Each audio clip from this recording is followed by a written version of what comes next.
Today we're going to be talking about resveratrol. So what is resveratrol? Well, resveratrol is most commonly known for being that special little compound in red wine that causes so much healthy benefits. It's most commonly referred to as an antioxidant. Resveratrol has a number of beneficial effects on our health. It's an antioxidant. It protects the heart and cardiovascular system. It's actually showing promise as an anti-aging compound. It has anti-diabetic effects. It prevents some types of cancer. It protects the skin. It's an anti-inflammatory. It's a neuroprotective, or in other words, it protects the brain. Trans resveratrol actually increases testosterone levels and has become a new bodybuilding supplement. It also has antiviral effects. It reduces opioid tolerance. Starting to elaborate on those points, as an antioxidant, your body needs oxygen for your metabolism, but one of the natural byproducts is going to be free radicals. Free radicals can attack your tissue, they can attack your DNA. As we age, more and more DNA damage happens. Your DNA can't replicate itself as well, and there are errors, and these errors manifest themselves as aging, wrinkles. You aren't able to have the same energy, strength. Certain things start shutting down. We call it aging. Heart protection and cardiovascular protection.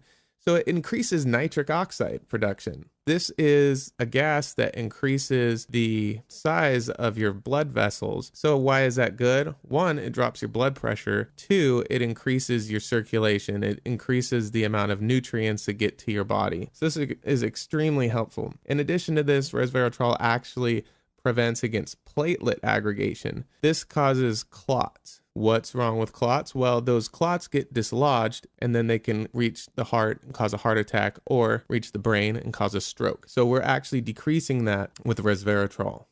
Anti-aging, besides its antioxidant properties that we discussed already, it also activates a group of proteins that have been recently discovered called sirtuins. Sirtuins have been heavily researched by David Sinclair and his pharmaceutical company that are trying to create a product that can actually reverse aging and prevent it. And what these do is they stop genes that turn on as we grow older. These genes flip on and naturally start the aging process. Sirtuins block those genes from ever becoming activated. So it's almost like a chain reaction. The sirtuins prevent activation of the aging genes. Resveratrol activates these sirtuin proteins so they can help the anti-aging. So resveratrol to sirtuins equals anti-aging.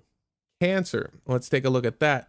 In lab studies involving mice, melanomas were actually prevented by topically placing resveratrol onto their skin. Now, if they took the resveratrol orally by mouth, then it did not prevent the cancer. So it was important that it was topically applied.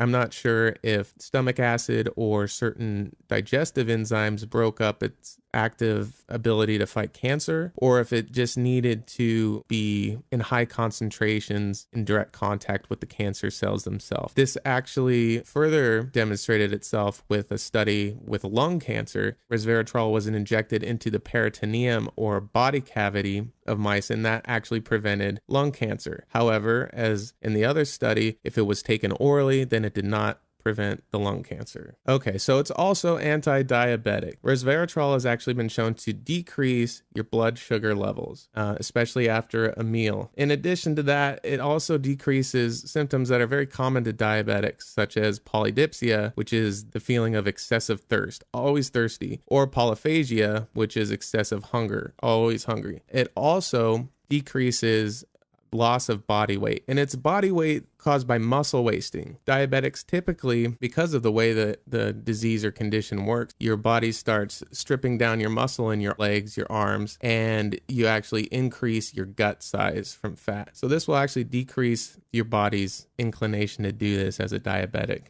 So skin, it protects the skin. It protects it against harmful UV radiation. It's actually being started to be used in body products, not only as a skin protectant. I imagine they'll start to be using it as sunscreen, but it's used in a lot of beauty products to enhance the skin's natural radiance, that type of thing. It actually, when combined with metformin, protects against collagen degradation. Collagen is what gives your skin its elasticity.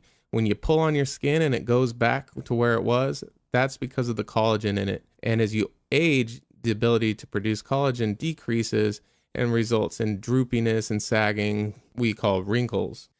Moving on, it's neuroprotective, or it protects the brain. And as we were talking about before, it reduces beta amyloid plaques. These are the little compounds that accumulate within the brain that are known to cause Alzheimer's disease. So taking resveratrol will actually decrease beta amyloid plaque formation and therefore protect against Alzheimer's disease and against memory impairment, those types of neurological conditions. Testosterone. It will increase testosterone. Trans resveratrol has been shown to increase testosterone. It is being marketed as a sports supplement now, a bodybuilding supplement to help gain mass, muscle mass.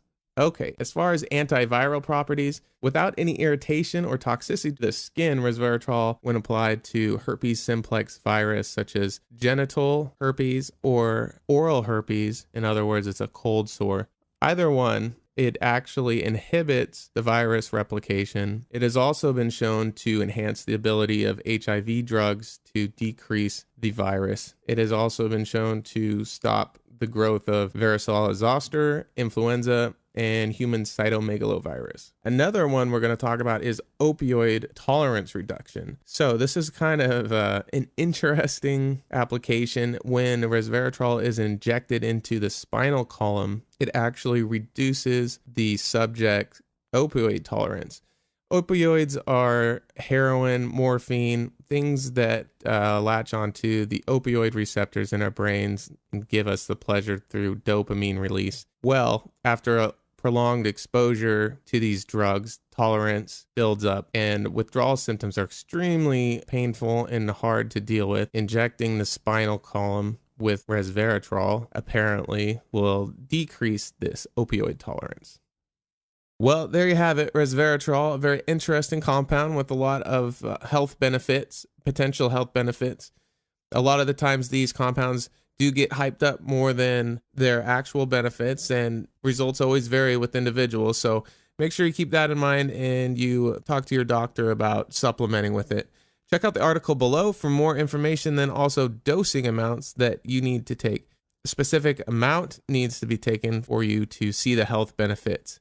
The amount in red wine, sadly, isn't enough. So check out that article below and make sure you stay tuned for more videos. Please subscribe, like the video if you thought it was helpful, and we'll see you around.